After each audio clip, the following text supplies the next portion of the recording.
welcome to Oddly Real. I'm Nem Stefanovic. Today we'll be talking about light and how it travels from one place to another.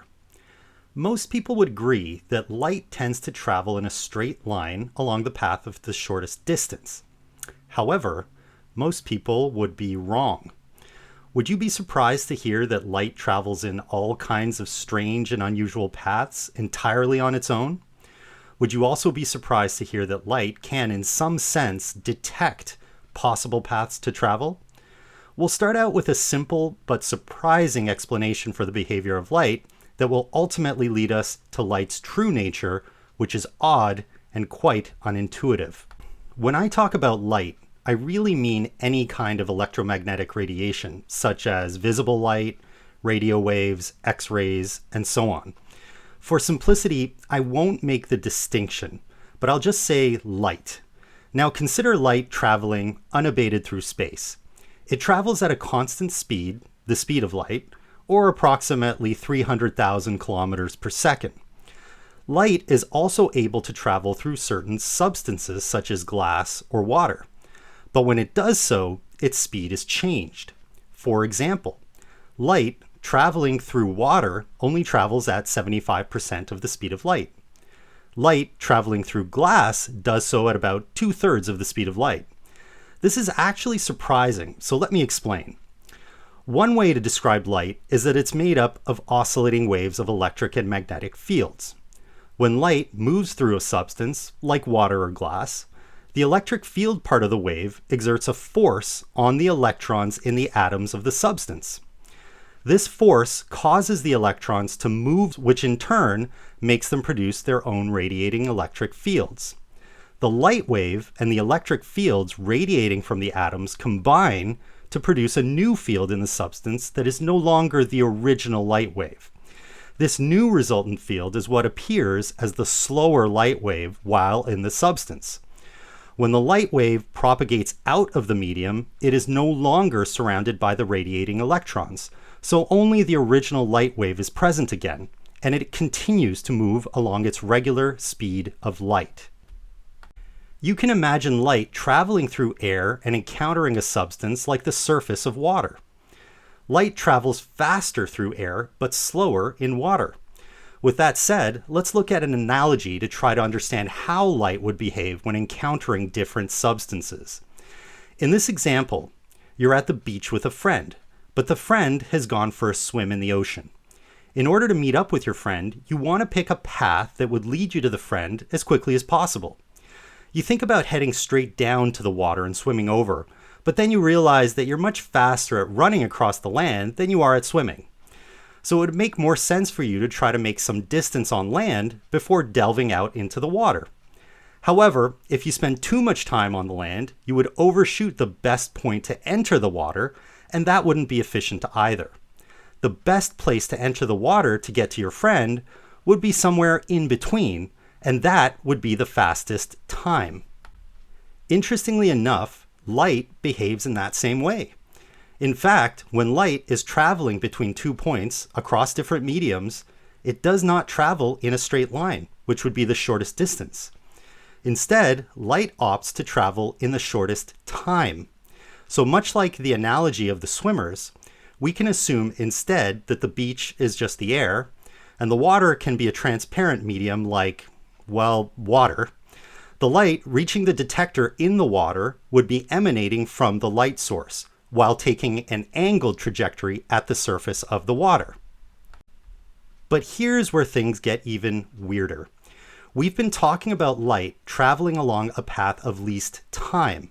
So it's actually not unreasonable to ask, how does light know that a path is the one of least time? Does light look around at its options for pathways and then choose the one of least time? As strange as this sounds, there is some truth to this. So let me explain. First off, our description of light in our beach example is an approximate one from geometric optics. It essentially ignores the wave and particle nature of light as it travels.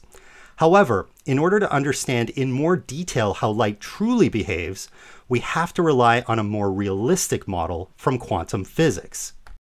Let's look at another example of light reflecting off of a mirror. In this case, it is possible to use light of a single color and at a very low intensity, so that we can literally concern ourselves with the movement of individual photons of light traveling from a light source to a detector. Notice that the source and detector are positioned at the same height, with a barrier between them so that none of the light from the source can go directly to the detector. Our conventional wisdom would expect that light coming into the detector would follow a path from the source, hitting the middle of the mirror and reflecting up to the detector. We would also expect that the angle of incidence of the light to be equal to the angle of reflection. However, this is not actually true. In reality, a photon of light can travel from the source to the far left of the mirror and all the way up to the detector. Or it can travel to the far right of the mirror and back up, or anywhere else in between. Additionally, notice that the angles of reflection don't have to be equal at all. Believe it or not, that's how light actually works. Light also doesn't have any particular preference for any of these individual possible paths. So how does this all relate back to what we see in our everyday lives, which is the detector receiving light that's reflected from the middle of the mirror? The overall behavior of light is determined from all of the possible paths that the photons can take. It turns out that the light at the far ends of the mirror require much longer travel times to reach the detector, and the travel times vary much more than at the center. Alternatively, if you look at the center of the mirror, the travel times around that area are shorter and much less varied. They tend to be more similar to each other in that neighborhood. It turns out that the total contribution of probable paths that light can take around the center of the mirror are more aligned and reinforce each other, while the paths around the outside of the mirror tend to cancel out or minimize due to the wider variations in travel times. Ultimately, we are left with the light tending to reflect off of the middle of the mirror, which is also in agreement with choosing the path of minimum time. I don't know about you, but I'm not extremely satisfied with that answer. What we've said is that in reality, individual photons of light can and do travel through any of the possible reflective paths of the mirror. But then we claimed upon calculating the probable contributions for each of those paths, the overall result was that the outer paths tended to cancel out, leaving the middle paths and ultimately our expected answer that light bounces off of the middle of the mirror. It all sounds like a complicated exercise that gave us the same results that we expected. So what was the point? Well, it turns out we can test all of this out and demonstrate that it does matter how light really behaves. We can remove most of the mirror and leave only a quarter of the mirror on the left-hand side. Recall, we said that the light paths on the ends of the mirror varied a lot more in their travel times. Since they are so varied, you still wouldn't expect to detect a reflection.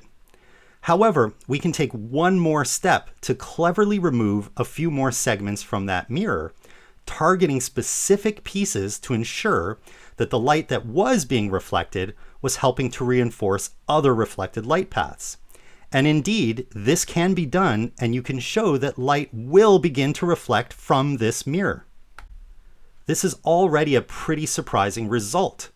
Light is actually able to take any possible path from a source to a detector.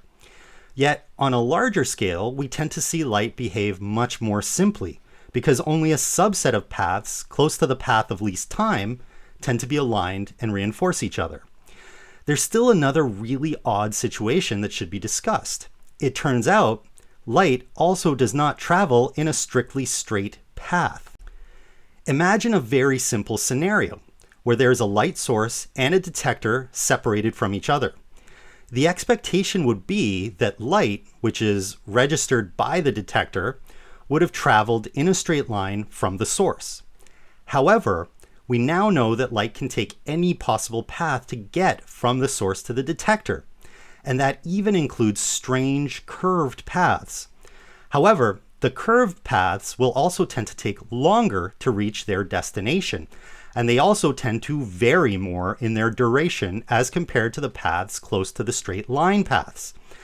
The light paths that are closer to the straight line paths are shorter in travel time, and their neighboring paths also vary less in their duration.